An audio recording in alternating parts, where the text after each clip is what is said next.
Pessoal, boa tarde. Primeiramente, obrigado a todos que estão aqui para acompanhar essa palestra, né? Primeiro, vou me apresentar aqui. Meu nome é Juliano Atanásio, trabalho na Enterprise DB, sou DBA Postgres e desenvolvedor Python também. E vamos agora ao que interessa, que é o assunto aí desta apresentação, que é Just in Time no PostgreSQL. Aí eu pergunto para vocês aqui, quem aqui tem o costume de desabilitar o JIT? Ninguém? Que bom. Porque essa palestra aqui é justamente para falar sobre esse mito do just in time, né? Ah, eu desabilito, não presta, não serve, será? Vamos começar aqui falando sobre como uma consulta é executada, né? Temos aqui as fases de conexão, o parser, rewriter, planner e o executor, né? Na conexão, uma aplicação se conecta a uma instância de banco de dados PostgreSQL e então, a partir daí, se transmite os comandos para o banco. Próximo, aí então vai para o parser, né, que é o analisador sintático. É nessa parte que, quando a gente escreve um comando errado, ele diz, ó, tá faltando uma vírgula, ou tá faltando alguma coisa, você escreveu o comando errado. Quem faz isso é o parser. Temos o rewriter, né, que a partir da árvore de consulta pelo parser, procura por quaisquer regras, as quais estão armazenadas em catálogos, então aplicar essa árvore. Trocando em miúdos, por exemplo, quando a gente faz uma consulta em uma view, sei lá, uma view chamada v_vendas. No plano de execução não vai estar lá v_vendas, vai estar as tabelas as quais essa consulta aqui, perdão, essa view, para quem, só relembrando, né, que uma view nada mais é do que uma consulta armazenada. Então vai estar constando lá as tabelas de origem dessa view, né? Então o rewriter ele reescreve ali e então passa para o planejador, também conhecido como otimizador, né? Determina qual é a melhor forma de execução da consulta, baseando-se em custos, né? Custos esses que é como se fosse uma moeda interna do PostgreSQL. E por fim, o executor, né? Que efetivamente ele executa o comando dado, né? A partir do caminho entregue pelo planejador. Ele percorre o plano de execução gerado pelo planner, que significa avaliar expressões, where, join, having e outras aí, né?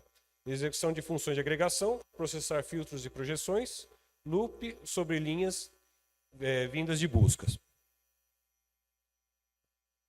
Continuando um pouco aqui, ó, temos ainda falando do executor, né, essa consulta aqui, não sei se vocês estão enxergando aí, select, sum, valor, from vendas, where, data de venda a partir de 1º de janeiro de 2025. Where, os filtros, sum, a função de agregação, from é de onde que ele está buscando, né? E essa expressão, né, data de venda maior ou igual a 2025-0101, que é a expressão a ser compilada pelo JIT. Okay? Aqui já começa a entrar mais no tema, né? Sobre o termo just in time, esse é um termo que não é exclusivo do Postgres, não é exclusivo de ciências da computação, depende do âmbito, né? Então, temos aqui o significado, né? Bem na hora, algo acontecendo no momento necessário. Produção sob demanda. Quem nunca ouviu falar de algum negócio que não tem o estoque? Então, as vendas são feitas sob demanda. Eu quero encomendar 3 camisetas verdes sob demanda, porque não tem estoque. Então, são produzidas 3 camisetas verdes e por aí vai, né? Em tempo real, no âmbito computacional, significa processamento ou execução feitos exatamente no momento necessário, sem etapas antecipadas, sem necessidade. Just-in-time compilation, que agora vamos falar sobre o recurso Just-in-time compilation, né? ou compilação em tempo de execução. No PostgreSQL é um recurso que compila partes do plano de execução em uma consulta em código de máquina, enquanto a consulta é executada em vez de antes da execução. Essa compilação é feita em tempo de execução, por isso que é just-in-time. Com o JIT, just-in-time, há uma substituição de partes interpretadas por código de máquina, otimizado tais como expressões lógicas e matemáticas, condições, agregações pesadas e loops. Tem aqui um link da documentação a respeito, né?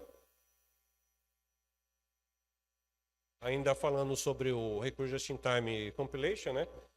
Para que o Postgres ele tenha esse recurso habilitado, eu vou fazer uma pergunta para vocês antes aqui. Quem já compilou o PostgreSQL? Bom, quem já compilou sabe aí o processo, né? /configure, make install word, né? Quando a gente faz lá o /configure, tem que colocar essa opção aqui, ó, --with -LLVM. LLVM, que é uma sigla, né, para Low Level Virtual Machine, máquina virtual de baixo nível, que é um conjunto de ferramentas e uma infraestrutura modular para compiladores e otimizadores de código, inicialmente projetado para fornecer compilação just-in-time e otimizações em tempo de compilação, linkagem e execução. Ou seja, é um projeto externo ao Postgres que foi incorporado para esse recurso. E a gente, no próprio código-fonte do PostgreSQL, a gente pode encontrar mais informações nesse caminho aqui, ó. A gente descompacta o código-fonte do Postgres em src, backend, JIT, tem o arquivo readme. A propósito, esse aqui é o logo do projeto LLVM. Tá? O site é esse aqui, llvm.org. Just-in-time no PostgreSQL, motivação. O Just-in-time no PostgreSQL começou na versão 11, que foi lançada em outubro de 2018. A principal razão foi para melhorar a performance de execução de consultas, especialmente para expressões complexas e operações. Antes do Just-in-time, o PostgreSQL interpretava essas operações, o que gerava overhead. Com o JIT, expressões são compiladas para o código nativo da máquina em tempo de execução, permitindo o código ser executado diretamente na CPU, eliminando a interpretação e otimizando o processo. Ou seja, é uma coisa bem baixo nível, como vocês podem ver, né? Agora, eis a questão aqui. Quando não usar o JIT? É importante a gente saber lembrarmos, na verdade, né? Que tudo em ciência da computação tem um custo. Às vezes a gente ganha uma coisa, perde em outras, né? Aí eu pergunto para vocês acham que Just-in-time é de graça? Não tem nenhum custo? O que vocês acham? Não existe almoço grátis. Então, vamos lá. É importante saber que, embora o Just-in-time possa aumentar a velocidade de execução de forma significativa, há o tempo de compilação. O bicho pega aqui, para determinadas situações. Para consultas simples e de curta duração, pode não ser uma boa ideia. Devido ao tempo de compilação, o gasto pode não compensar os benefícios de desempenho na execução. Ou seja, se é uma coisa muito simples, não vale a pena usar o Just-in-time. Né? Porque você tem lá uma consulta extremamente fácil de ser executada pelo Postgres, então se ele tiver que compilar antes, não vai valer a pena. Né? Por esse motivo, há determinados parâmetros para configurar quando é melhor utilizar ou não o recurso de Just-in-time para uma consulta. Né? Limitações. Overhead de compilação. Não é recomendado para consultas simples, como falado anteriormente, né? De curta duração ou que sejam executadas raramente. O PostgreSQL tenta mitigar isso usando limites de custo como parâmetro JIT above cost. Esse parâmetro aqui é muito importante para a JIT. Tá? Para decidir quando vale a pena usar o Just-in-time, porém a decisão é baseada em estimativa de tempo e planejamento. Quem decide mesmo é o planner. que mais? Não otimiza todas as partes da consulta. Como assim? Expressões e avaliação das tuplas é onde o JIT se conecta, se concentra principalmente, além de algumas operações internas como agregações. Nem todas as fases da consulta são otimizadas, tais como I/O de disco. Quando o gargalo não está na CPU, não vai ter efeito, né? Se o gargalo está no disco, então o just-in-time não vai ser muito útil nesse caso, né? Locks é outra coisa também que ele não resolve, aí não tem jeito. Escolha do plano de execução. O JIT, por quê? O JIT ele é subordinado ao planner e não tem como ele determinar qual o caminho que o planner vai executar, né? Apesar dele ajudar. Agora outra coisa interessante aqui falar, sem cache de código just-in-time persistente. Lembra que eu falei para vocês que o just-in-time ele atua compilando partes que eram compiladas, que eram interpretadas. Então ele compila em código de máquina para ser executado diretamente na CPU, agilizando a execução, né? Pois bem, só que esse código gerado ele não é persistido ou armazenado em cache de forma eficaz entre execuções da consulta ou entre sessões. Na verdade, não é global, é só local, só para aquela sessão. Ou seja, não é uma forma global para isso, mas sim por sessão. Para cada execução em que o JIT é acionado, uma nova compilação é feita. Ou seja, se eu estou conectado aqui, fiz uma determinada consulta, o Zezinho ali conectou também e fez a mesma consulta. Então, não há um aproveitamento do que eu executei primeiro, daquele código de máquina gerado, né? Ou seja, não há um armazenamento global. Então, isso aumenta o overhead para consultas repetidas, embora haja trabalho em andamento nessa área para versões futuras. Então, é algo aí que o pessoal de desenvolvimento já pensa e, quem sabe, nas próximas versões aí já não esteja presente, né? Agora a parte boa. Quando que a gente usa o JIT, né? É extremamente aconselhável que sejam feitos testes com Explain Analyze previamente para se ter uma real dimensão se valerá a pena ou não habilitar. Porém, assim, casos que o JIT pode ser mais benéfico, os quais serão vistos a seguir, que na verdade são mais frequentes, né? Que é mais certo. Bom, como era de se esperar, consultas analíticas complexas, obtidos ganhos de desempenho com JIT, em consultas que envolvem muitas operações tais como funções e expressões complexas, manipulação de strings, cálculos matemáticos, UDFs, para quem não sabe, o UDF é User Defined Function, que são funções criadas por nós, né? Cujas execuções são feitas repetidamente sobre grandes conjuntos de dados. Então tem muito isso, né? O volume de dados e a complexidade da consulta. São fatores determinantes.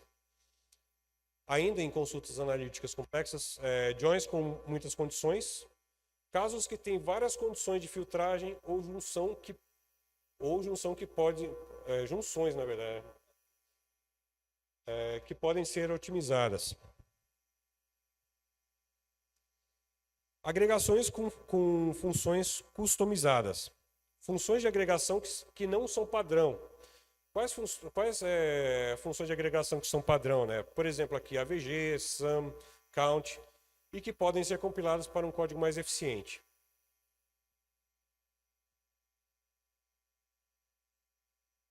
Processamento de grandes volumes de dados. Quanto mais dados uma consulta processa, maior potencial de ganho de desempenho que o just-in-time pode proporcionar. Devido ao custo da compilação ser amortizado sobre um maior volume de trabalho. É o que eu falei anteriormente para vocês, né? Quando a gente tem um maior volume de dados, logicamente é mais tempo para se processar. Então, diante desse cenário, acaba sendo mais proveitoso utilizar o JIT. Por quê? Porque o tempo de compilação que ele vai ter acaba sendo amortizado, então vale a pena. Passando para o próximo tópico aqui, subtópico, né? Ainda quando usar o JIT. Workloads com consultas repetitivas. quando há um conjunto de consultas complexas que são executadas muitas vezes. O custo inicial da compilação é compensado pelos ganhos de performance e execuções subsequentes. Isso é devido ao PostgreSQL poder armazenar em cache os planos de execução compilados. Mas espera aí, isso aqui não está contradizendo algo que eu disse anteriormente? Tá ou não está? O que vocês me dizem? Acho que não, porque tem um detalhe. Não tinha cache como, pessoal? Era o cache global ou o cache local? Não tinha um cache global. Mas quando é local, aí tem. Primeira sessão tranquilo. Ambientes com CPU bound. Para quem não sabe, CPU bound é gargalo de CPU, né? Quando a CPU é o principal gargalo, o JIT pode reduzir significativamente o tempo de execução da CPU, liberando recursos para outras tarefas. E, se não me engano, acho que a última parte desse tópico principal aqui, que é quando usar o JIT. Eu tenho a tendência a falar Git, né? Porque JIT, né? É JIT. Versões mais recentes do Postgres, né? Como dito anteriormente, esse recurso ele foi introduzido no Postgres 11 e a cada versão esse recurso vai ficando mais maduro, né? E, enfim, mais maduro e otimizado vai ser a implementação do JIT. Inclusive, como eu falei anteriormente, espero que o cache global seja implementado em breve aí, né? Tomara. Aí, eis a questão, né? Como que eu sei que o JIT foi utilizado? Quando a gente dá um explain, no final do plano ele mostra uma seção JIT, que tem as informações aqui, número de sessões geradas, tempo de geração, fases como inline, optimization e emission. Temos aqui um exemplo, né? Não sei se vocês conseguem ver aqui, isso fica no final lá do Explain Analyze, né? Tem o JIT aqui e tem essas informações aqui, né? Caso a seção JIT esteja ausente, o JIT não foi usado. Beleza?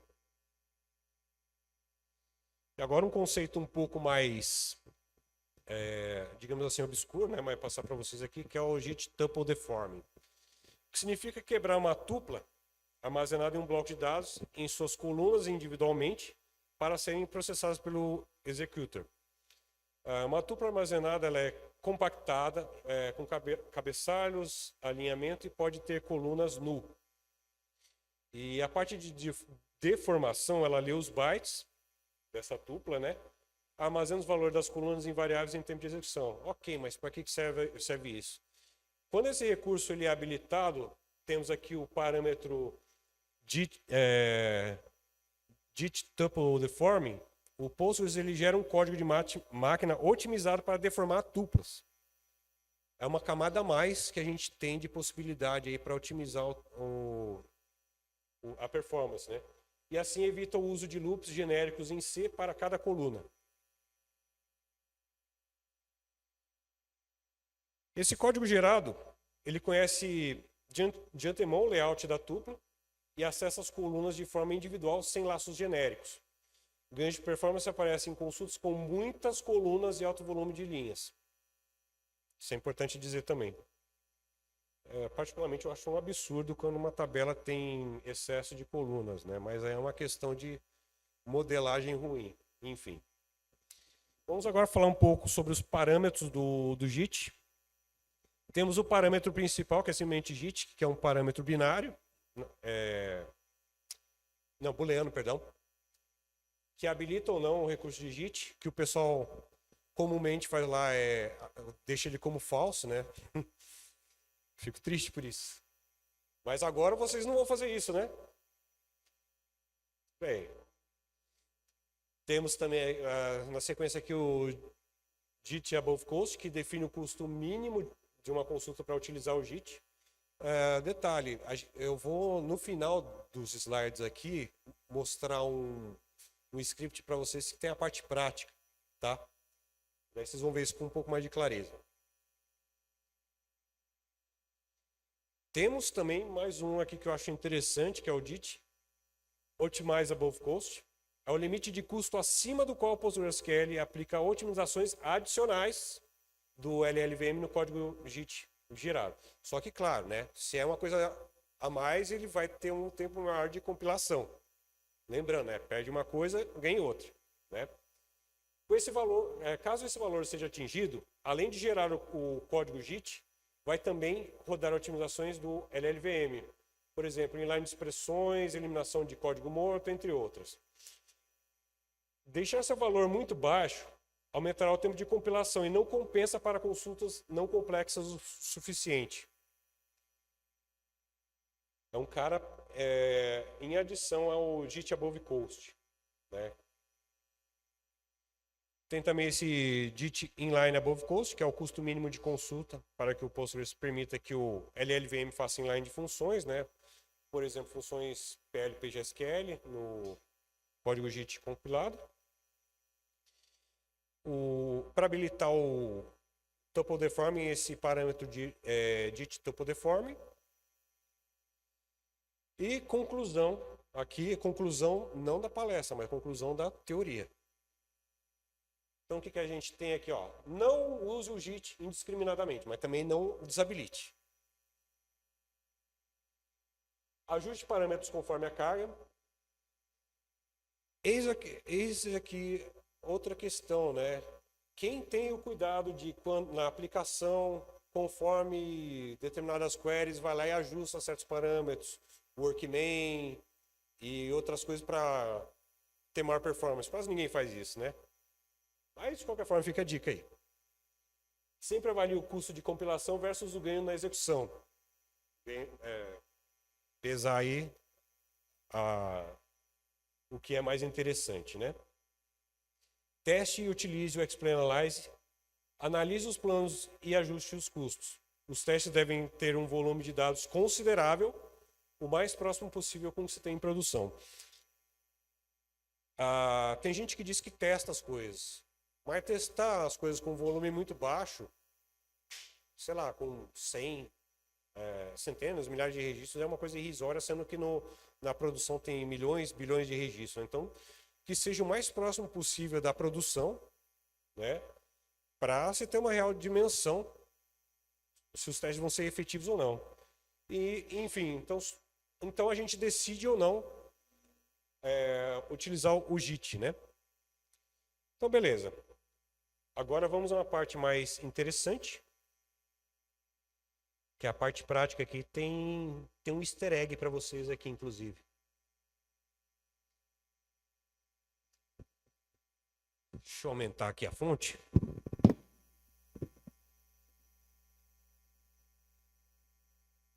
Eu vou aumentar e diminuir conforme as coisas que nós estamos fazendo aqui, né? Bom, a primeira consulta aqui é apenas para visualizar os parâmetros do JIT, né? Só para vocês terem uma ideia aí. Eu vou disponibilizar tudo isso para vocês, tá?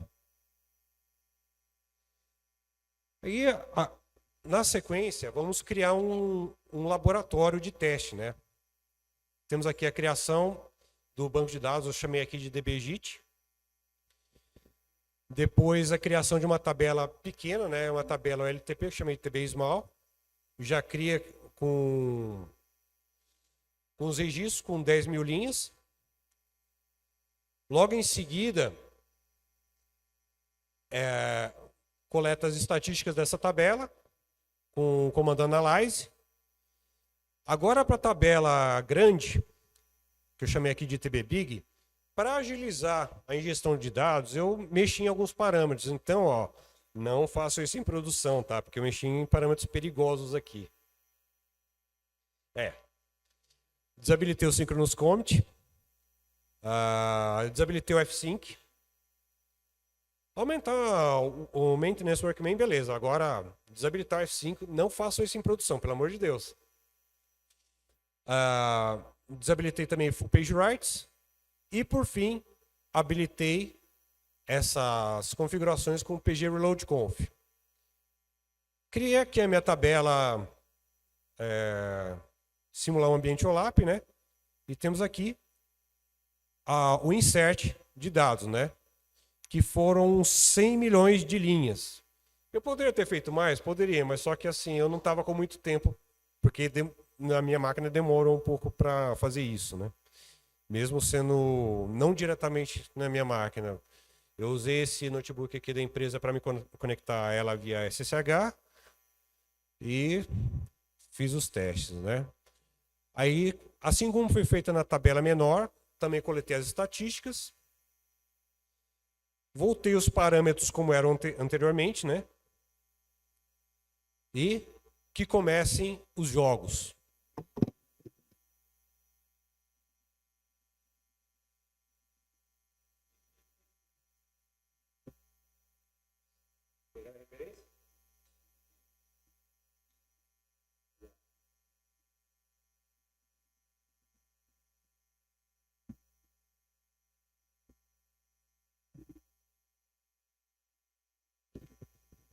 O primeiro teste que nós vamos ver aqui é uma consulta simples que deve ser mais rápida sem o JIT.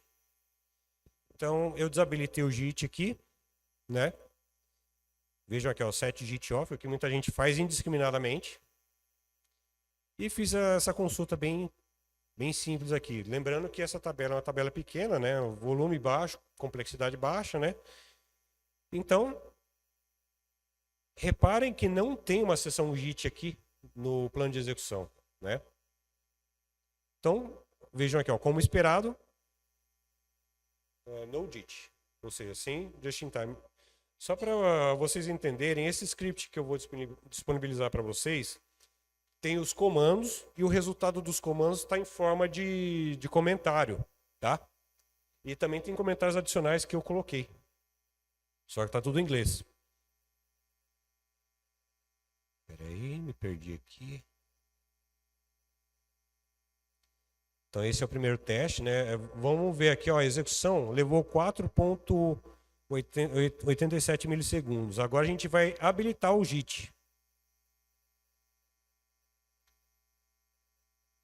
Opa, a execução foi mais rápida. Mas espera aí, eu não falei para vocês que a consulta, para consulta simples, não vale a pena habilitar o JIT? Como vocês me explicam que essa consulta foi mais rápida?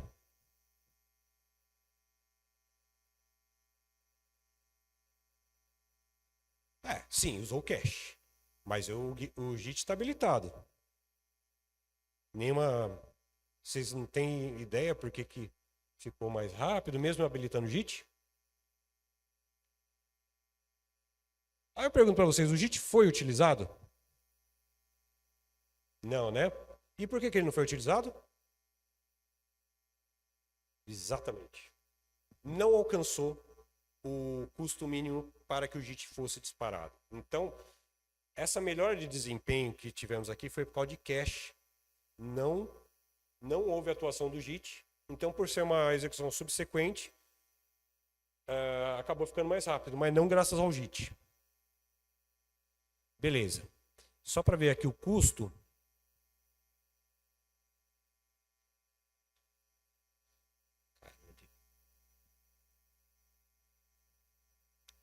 Post 234, né? Beleza. Então, agora, no próximo teste, eu vou abaixar o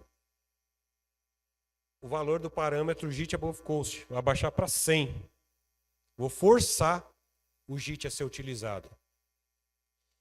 Então, aquela mesma query foi executada, né? Vejam aqui o tempo de execução agora. De 4 foi para 300, 4 que foi a primeira execução, foi para 310 milissegundos. É uma diferença muito grande, né? Reparem que tem aqui a seção JIT. Ou seja, o JIT ele atuou aqui. Atuou por quê? Porque eu forcei ele atuar, reduzindo o custo mínimo para ele ser disparado. Mas vejam que nesse caso não valeu a pena, né? Porque é uma consulta com uma complexidade muito baixa. Então vocês imaginam o seguinte, principalmente no servidor LTP, várias conexões executando consulta simples, forçando a compilar. Isso vai dar um overhead muito grande, no geral, né? Ok. Bom, aí eu dei um reset no valor aqui, JIT above coast. Mostrei aqui e voltou o valor normal dele, beleza? Próximo teste aqui. Consulta analítica com agregações pesadas. JIT habilitado novamente. Fiz aqui a minha query. O JIT foi disparado naturalmente. Naturalmente, entendam que eu não forcei, não mudei nenhum parâmetro para isso, né? E agora eu vou desabilitar. Primeiro vamos memorizar aqui qual foi o tempo de execução em milissegundos. 11.408. Aí a partir do momento que eu desabilitei, para essa mesma query, passou para 12.338. É um tempo considerável, né? Próximo teste. Ajuste fino de alguns parâmetros de custo aqui. Na verdade, só um, né? Que é o JIT above coast. Novamente o JIT habilitado. Só que agora eu coloquei o JIT above coast para um valor muito alto, que é o contrário do que eu fiz anteriormente, né? Então eu faço aqui uma query analítica, quer dizer, uma query mais complexa nessa... Não tão complexa assim, né? Mas com essas agregações aqui que acabam pesando um pouco nessa tabela OLAP. Vejam aqui, ó. Execução 2.355. Então diz aqui, ó. Uma vez que o custo foi aumentado significativamente, através do parâmetro JIT above coast, o JIT ele não foi disparado. E agora eu vou abaixar o JIT above coast para 0. E vou executar a mesma consulta. Então, de 12.355 milissegundos passa para 3,6 milissegundos. Né? Vejam aqui mais uma vez que o JIT trouxe ganho de desempenho para nós. Mais um exemplo aqui. É uma função PL PGSQL, que é a criação dela, habilitando o JIT e a execução de uma Common Table Expression que tem agregações, execução da função e funções de janela, né? Com o JIT foi aqui 106.986. Vamos colocar 107. Arredondando para cima, né? Quando a gente desabilita o JIT, de 107 passa para 121 mil. Mais uma vez a gente vê como que o JIT pode ser nosso amigo aqui, nosso aliado para ganho de desempenho na execução de uma consulta, né? Mais um exemplo aqui, agregação com case, habilitando o JIT. E depois a execução, vamos ver aqui, né? Nessa execução foi 69.525 milissegundos. Desabilitei, passou para 74.517. Mas, mais uma vez, a gente vê um ganho de desempenho. Lembrando, reparem que quando eu desabilitei o JIT, a execução foi subsequente. Mesmo com cache, o JIT foi melhor. E por fim, desabilito aqui tudo, quer dizer, volto tudo ao normal aqui. E acabou os testes, acabou a apresentação. Alguém tem alguma dúvida?